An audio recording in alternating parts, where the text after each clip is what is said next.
Inaresto si Coco Rasuman sa bisa ng warrant of arrest na inilabas ng Cagayan de Oro RTC para sa kasong syndicated estafa. Naglabas din po ng arrest warrant para sa 10 iba pa, kabilang na ang ama ni Rasuman na dating DPWH Undersecretary. Narito ang report ni Lia Manyalak del Castillo.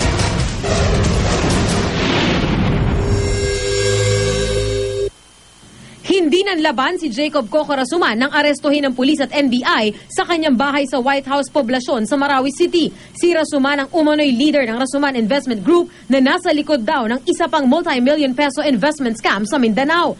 Peaceful naman na nag-give up si Coco Rasuman nung nagpunta doon ng ating mga operatiba at nakuha naman siya ng maayos at walang nangyaring insidenteng masama. Pagka-aresto, dinala si Rasuman sa tanggapan ng NBI Region 10 sa Cagayan de Oro City. Kasama sa convoy na naghatid sa kanya rito ang 4 na sasakyan ng NBI, 2 sasakyan ng PNP at isang truck na may backup na sundalo.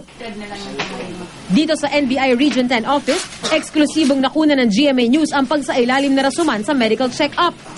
Inaresto si Rasuman sa bisa ng arrest warrant na pinalabas ng Regional Trial Court Branch 20 ng Cagayan de Oro City para sa kasong syndicated estafa. Tinatayang aabot sa 120 million pesos ang perang natangay ng mga Rasuman sa 25 complainant pa lang. Bago ang pag-aresto ay nasa ilalim na ng protective custody ng Provincial Crisis Committee ng Marawi si Rasuman at ang kanyang pamilya sa takot daw na baka balikan siya ng mga namuhunan at nalugi sa kanya. Bukod kay Coco Rasuman, naglabas din ng arrest warrant ang korte para sa 10 iba pang sangkot umano sa investment scam. Kabilang dito ang kanyang amang si dating DPWH Undersecretary Bashir Rasuman. Sa investigasyon ng Department of Justice, lumalabas na ipinronta umano ng pamilya Rasuman ang kanilang negosyong NAD Auto Corporation para makahikayat ng mga mamumuhunan. Mismong si dating Yusek Rasuman daw ang nanghikayat sa ilang kaanak na mamuhunan sa kanilang negosyo.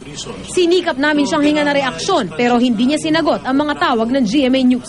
We are trying to determine the exact whereabouts of the other respondents, meaning the father, former DPWH Undersecretary, and others. Para sa unang balita, Lia Manyalak del Castillo reporting.